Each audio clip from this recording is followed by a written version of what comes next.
a pessoa, a consciência, cauterizou-se, já não acusa mais, já não dói, já não sente sentimento, e a pessoa vai vivendo, entenda uma coisa: um dos maiores obstáculos para alguém aceitar Jesus é por causa do pecado da sexualidade. Quem é solteiro, quem é solteira, não quer aceitar a Jesus como Salvador, porque sabe que tem que abandonar a prática. E os que estavam dentro da igreja e saíram, é só você observar, todos por causa do ato da sexualidade, que muitos não querem se conter e não querem abster-se dos pecados sexuais, e por isso muitos abandonam a fé. Uma vez evangelizando com a minha esposa, falamos com duas moças que estavam sentadas. E uma delas foram sinceras e disseram: sabe, pastor, eu tenho vontade de ser crente, eu só não vou ser crente porque eu não consigo passar mais de 15 dias sem fazer o que eu não devo. E eu sei que lá na igreja eu tenho que abandonar, e eu gosto de fazer isso, eu gosto, é a minha vida. Eu achei a sinceridade, mas ser sincero também não salva. O que salva é o arrependimento. A homossexualidade também é um pecado, pelo qual os que não abandonam a prática perderão o reino dos céus. Aí fala das orgias. A parte que trata da orgia, vem os bêbados, os maldizentes, os roubadores e os ladrões. E veja que roubador e ladrões são duas coisas diferentes nesse texto. Roubadores e ladrões. Roubadores e ladrões.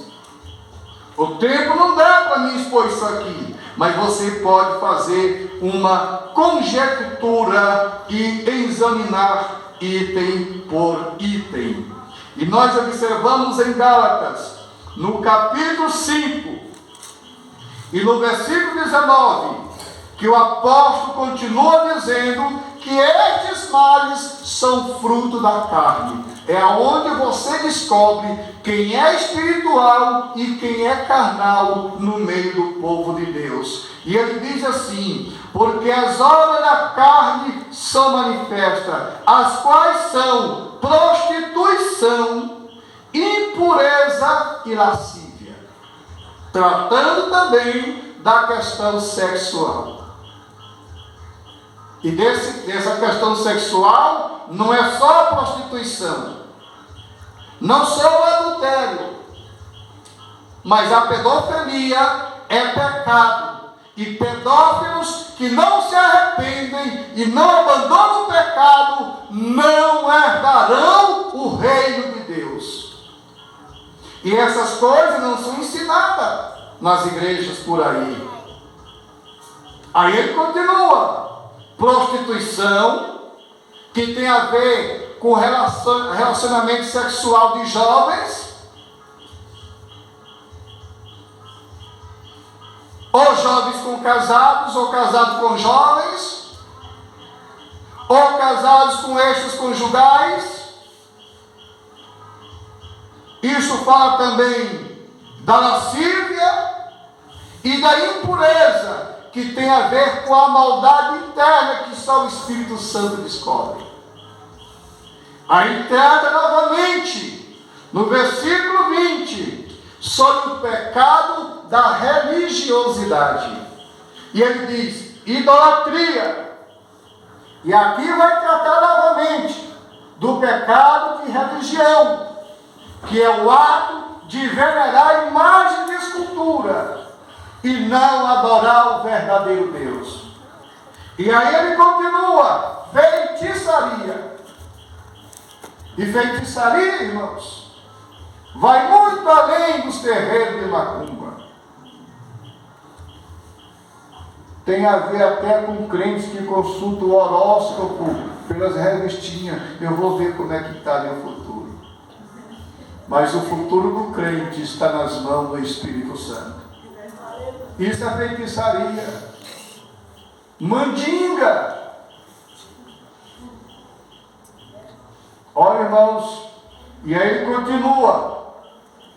Inimizades. Vocês sabiam que as pessoas que criam inimizade não herdará o reino de Deus? E nós temos que ter cuidado com isso, porque isso está relacionado à nossa salvação. Aí continua: inimizades, porfias, emulações, ira, peleja. Não dá tempo de falar sobre o que é essas coisas. Dissensões. Tem pessoas que não conseguem passar um mês, irmão, sem contenda. Graças a Deus que eu creio que aqui não tem mais. Mas fique atento e observe. Há pessoas que não conseguem passar um mês sem estar envolvidos com contenda, com dissensões. Os tais não herdarão o reino dos céus. Aí continua: inveja, graças a Deus aqui não tem invejoso. Homicídios, bebedice. Se lembre, o único vinho que você deva tomar é o vinho da ceia, sem álcool. Não vai tomar o vinho do Padre Cícero e nem o vinho do Bosco. Não vai tomar o vinho para fazer digestão.